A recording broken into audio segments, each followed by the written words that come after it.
Hello viewers. Today in these sessions, we are going to cover the topic named as differential flow meters. So it is one kind of the flow meters where we can able to measure the flow rate, but we are going to measure the flow rate by measuring the differential pressure. So the question is how we are going to measure the flow rate by measuring the differential pressure. So today we are going to answer that questions. So before to know that, first we have to know the continuity equations. So the continuity equation says that the overall flow rate of a system is constant throughout that system. That means if I take a systems like this, a pipe is there having the cross-sectional area of A, and a fluid is passing through that pipe having the flow rate Q with a velocity V. Then the flow rate, that is V into A, the velocity multiplied with the cross-sectional area, remains constant throughout that system. This is known as the continuity equations. So the continuity equation is given as the VA is constant. Now what we can imply from that continuity equations, that if I able to change the cross-sectional area of that pipe, instantaneously the velocity of that same fluid is going to change. If I reduce the cross-sectional area, the velocity should be increasing in nature. So if the fluid is moving through a pipe having different cross-sectional area, whatever I am talking about, then the flow rate, that is the volumetric flow rate Q, remains constant. So if I take this diagram number B, I have 2 points. This is the point number 1, this is the point number 2. And it is clearly observed from these sections, then point number 1 having the cross-sectional area is A1 and point number 2 having the cross-sectional area is A2, and both are not same. A1 is higher than the A2. So as per the continuity equations, the flow rate should be constant throughout the system. So if I going to calculate the flow rate at point number 1 and the point number 2, that should be same. But due to the variation of the cross-sectional area, the velocity should be different. So as the area A1 at point number 1 having the higher value compared to the area at point number 2 is A2. So in terms of the velocity, the V2 should be the higher value compared to the V1 to validate the continuity equations. Similarly, if I am talking about the mass flow rate, what will be the picture? Then for the mass flow rate, the picture is like that. The ρ1 V1 A1 is equals to ρ2 V2 A2, because we know that if I going to multiply the density with the volumetric flow rate, we will get the mass flow rate. So the continuity equation is also true for the mass flow rate. So the flow rate is constant. So the whatever be the ρ1 V1 A1 at the point number 1 remains constant in any point, and that is equals to ρ2 V2 and A2. So this is the first things we have to know about the differential flow meters. Apart from this continuity equation, one more thing we need to know, that is the Bernoulli's equations. What Bernoulli said? Bernoulli says that for an inclined and tapered tube, that thing is important. For an inclined and tapered tube, what does it implies? It have an inclinations, that is inclined tube. It's not a horizontal tube is there. It having a inclinations. So if it having the inclination, if I consider 2 points, here is a point number 1 and here is a point number 2, then we can clearly observe that the height of this point number 1 and point number 2 is different, and it is only possible if the pipe is inclined. If the pipe is a horizontal one, then H1 and H2 for point number 1 and point number 2 respectively is exactly equal. So that is the first point. the inclined tube, and the tapered tube. What does it mean by the tapered tube? Tapered tube means it does not have a uniform area throughout that pipe. So that means if I see this, observe this diagram, we can observe that the cross-sectional area is not constant within that tube or within that pipe. So to understand the Bernoulli's theorem or Bernoulli's equations, we have to consider such a tube which is inclined as well as tapered.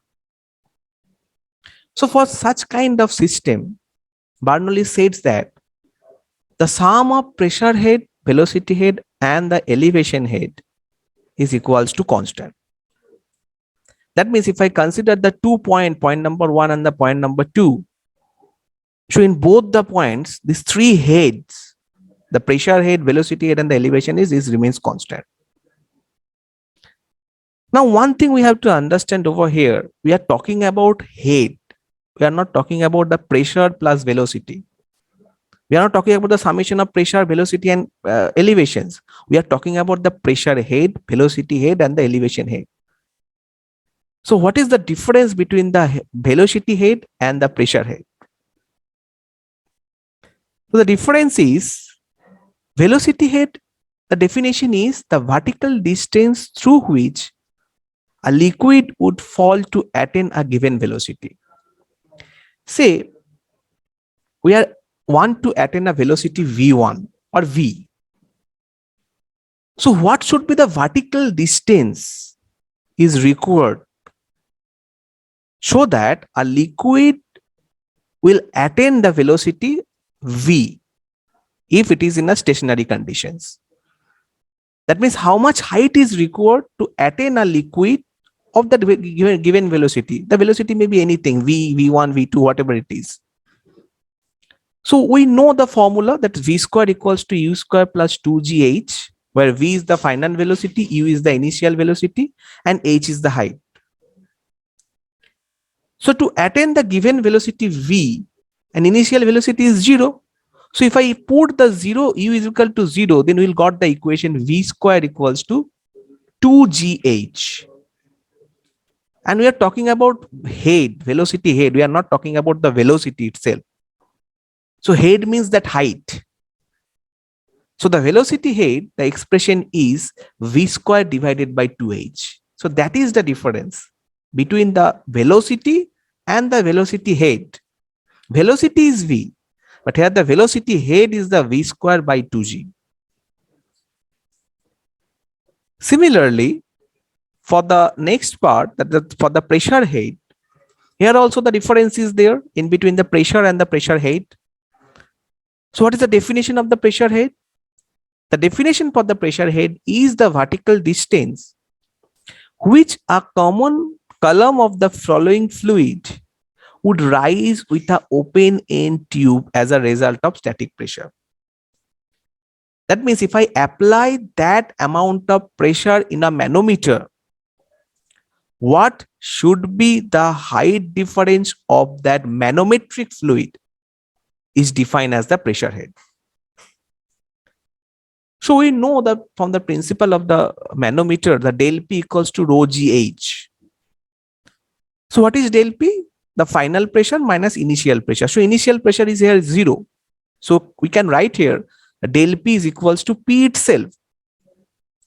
So P equals to rho gh, and we are interested to find out the h value, that height difference, head value. So the pressure head is equals to P by rho g. So see, the pressure is P, but pressure head is P by rho g. And the third term is there, that is the elevation head, and that is nothing but the height difference of that point from the ground.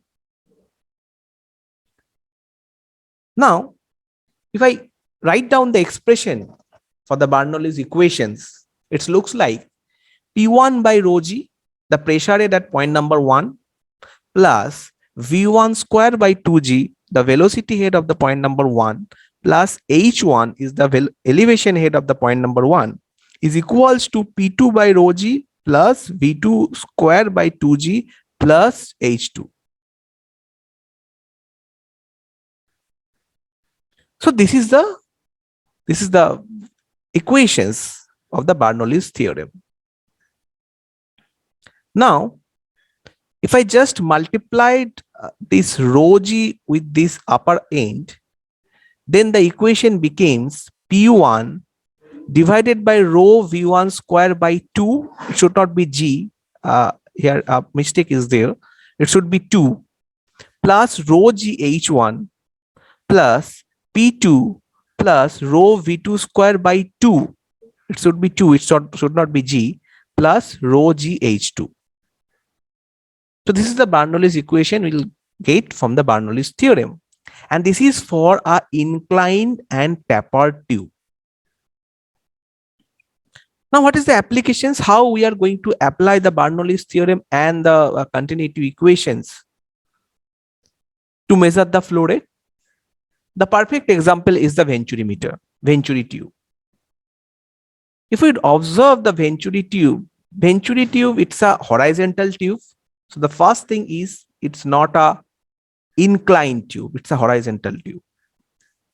But what we can observe here, that it having the cross-sectional area is different in different sections.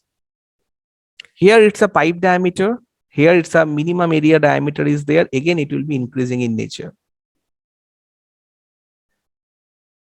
So the Venturi tube is simply the tube which is narrower in the middle than its ends. Now, what will happen whenever we are reducing the cross-sectional area?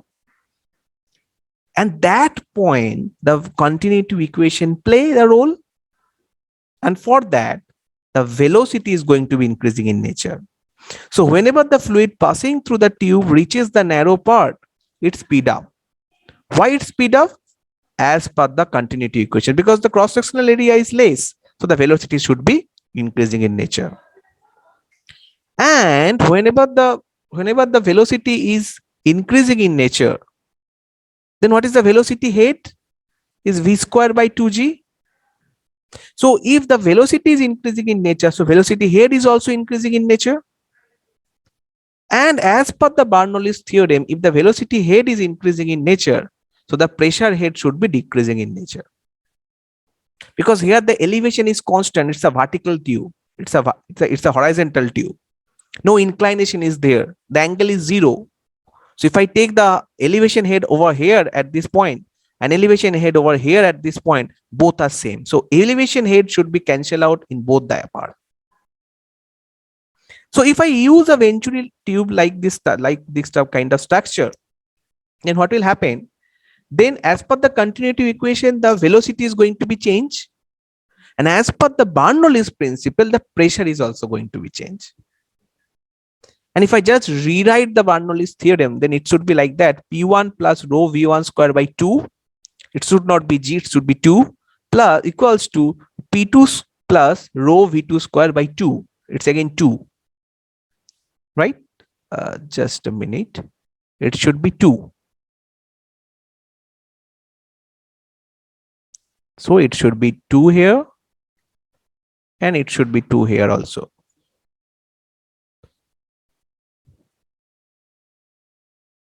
Okay. So now that I already discussed, that from the continuity equations what I have, that V1 A1 equals to V2 A2. Now as the A1 is greater than A2, A1 is the point number 1, that means this point is the A1 and this point is the A2. So A1 is definitely higher than the A2, so definitely the V1 is less than V2. So if I put that thing, then if I rearrange these equations, we will get the equation is P2 minus P1 is equals to rho by 2 into V1 square minus V2 square. So the pressure in the narrower section will decrease as the velocity will increase. That will observe, that is for the Bernoulli's principle. So here from we will get one thing, that if I made such an arrangement where the cross section is going to be changed, if I put some restrictions in the systems, then the continuity equation takes place. And if the continuity equation takes place, then the velocity is going to be changed. And if the velocity is going to be changed, the velocity head is also going to be changed. and then the Bernoulli's equation takes place and the pressure head is going to be changed. To see the consequences, I just put a restriction and so many things that happen, and at the end we will get a differential pressure. So if we could measure the differential pressure, I could or we could able to measure the flow rate of that systems. Now the question is, you can see this diagram, a picture is there, and the question is written over here: why you cannot stand near the train which is high in motions? All of we have that experience whenever we are visit any railway stations. Some announcement are like that: through train is passing through platform number these, passengers are requested to keep the safe distance. What is for that? Why we have to keep a safe distance from that? This is also an example of the Bernoulli's theorem. What happened whenever a high motion train is just passing in front of a persons, then the in between the distance between that person and the train is very less. So the velocity, because the high speed train is there, so the velocity in between that portions, that means the persons and the train, is very fast compared to the backside of that persons. So if the velocity is high, pressure is low on that sections. So we will feel that an invisible hand just put up that persons towards that train. So accident may happen. So this is the practical example of the Bernoulli's theorem, isn't it? So when we stand close to a train which has a high speed, the air that moves the trains has to pass from the channel saved by your body and the train. So the speed of the air has to increase to pass this narrow channel, definitely, because the restriction is less. Thus, the pressure of the air between you and the train falls dramatically. So now in this case, the motionless air behind your back have the more pressure, because in the front edge, the less pressure is there. So what we feel that an invisible hand will push you towards the train. And what should be that force of that invisible hand? That will also depends on the train speed and the distance, the restrictions and the velocity.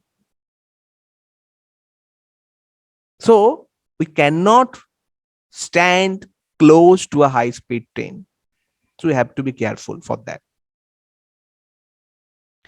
Now come to that part, that what is the operating principle of the DP type flow meter. As I told that a DP type flow meter means it's a flow meter. So we are going to measure the flow rate, but actually we are going to measure the differential pressure, and we are going to map the differential pressure in terms of the flow. How could we achieve this? Now, to understand these things, we require two knowledge, whatever we have already discussed. One is the continuity equations and another is the Bernoulli's theorem. Now, consider these sections. We having a pipe or tube, and we'll make that tube structure is like this. We'll consider this point as a point number 1, say. This one is point number 1, and this one is point number 2, say. What we can see that the area of this point is lower than this area of this point. That means the area of the point number 2 is less than point number 1. So at that moment, the continuity equation takes place, and the velocity v2 at point number 2 will be higher than the velocity v1 at point number 1. If such kind of thing is happen, then the Bernoulli's theorem takes place, and the pressure P2 at point number 2 having the lower value compared to the pressure P1 at the point number 1. So we'll just measuring these two pressure, the pressure P1 at point number 1 and pressure P2 at the point number 2. So we'll get the differential pressure.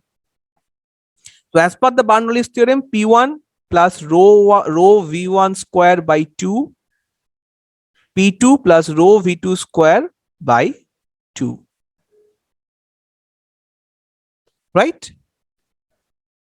So now, as per the continuity equations, as per the continuity equation, what we know that Q is equals to V1 A1 minus equals to V2 A2 at the point number 1 and the point number 2. And also we have already derived this equation from the previous slide, but that from the Bernoulli's equations, we know that P2 minus P1 is equals to rho by 2 V1 V2 square minus V1 square. So if I replace the V1 value, because here from this continuity equations, we know that V1 is equals to nothing but V2 A2 divided by A1. So if I could replace this V1 value over here, then the equation becomes V2 square as a common into 1 minus A2 square minus A1 square divided by A1 square equals to this part is same 2 by rho into P2 minus P1. So we are interested to find out the velocity. So the V2 is nothing but 1 by under root of 1 minus A2 square divided by A1 square multiplied with under root of 2 by rho into P2 minus P1. We get this value. And this V2 is nothing but 1 by 1 minus beta to the power 4. We just replace this A2 square by A1 square as a beta to the power 4. And this one is 2 by rho P2 minus P1. That is the del P, we can say. P2 minus P1 is a del P. So this is known as the velocity of that fluid. So we can see here that velocity of that fluid we can able to find out, and that having the direct relations with the differential and pressure. How they are relate? They are proportional with the square root of the del P. So V is directly proportional to the square root of the differential pressure. Here a new term we have coined here, that is beta, that is d2 by d1 or under root of a2 by a1. So what is the definition of that? This is known as the beta ratio. The definition is the ratio between the diameter of the restriction and the diameter of the pipe. How the restriction is, what is the ratio is there, and that ratio is known as the beta ratio. And beta ratio is a very, very important parameter for all the differential pressure flow meters.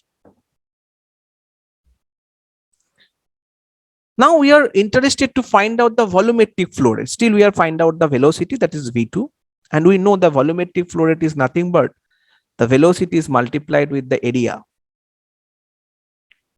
So the volumetric flow rate is nothing but A2 V2 is equals to what will happen, that the rest of the equation is as it is, just we are multiplying this A2 part. So from these expressions, what we can conclude that if there is any obstruction in the flow path, if there is any restriction in the flow path, then the cross-sectional area is going to be changed. And if there is any cross-sectional area is change is there, then as per the continuity equation, the velocity is going to be changed. If the velocity is going to be changed, then the velocity head is also going to be changed. And if the velocity head is going to be changed, then as per the Bernoulli's theorem, the pressure head is going to be changed. And if I measure this del P, the pressure head, change in pressure head, and we have a direct relationship with the volumetric flow rate, and that is nothing but under root of del P. So whatever the first the question is coined, that how by measuring the differential pressure we will measure the flow rate, that question is answered in this slide. But one limitation is there. This equation is valid for the incompressible fluid. If the fluid is compressible, we need more adjustment. So different types of the classifications are there. The common differential pressure type flow meters are orifice, venturi, and nozzle. We'll cover one by one later. These are the most commonly used the differential pressure type flow meters. And other are also there: segmental type, V-cone type, elbow type, dull tube type are there. And one more thing is there: always the differential pressure type of flow meter are used as secondary component, because the primary devices is just a restrictions, and due to that restrictions, the pressure difference is created. To measure the pressure difference, we need a pressure measurement devices, which is known as the secondary element for these flow meters. It may be anything. It may be manometer, starting from manometer to diaphragm, whatever it is. We'll also observe in later class that the differential pressure transmitters are there. They will use the diaphragm to measure the differential pressure. So always, whenever we are going to use the differential pressure flow meters, we need a secondary element to measure the pressure difference, because the primary element will convert the flow rate into differential pressure. So we need a secondary element which will measure that differential pressure, and from that measurement we can able to predict, or we can able to calculate what is the actual volumetric flow rate of that system. So this is the things. So in the next class we will start about the orifice plate, and we'll go by one. So this much for today's sessions. Thank you very much.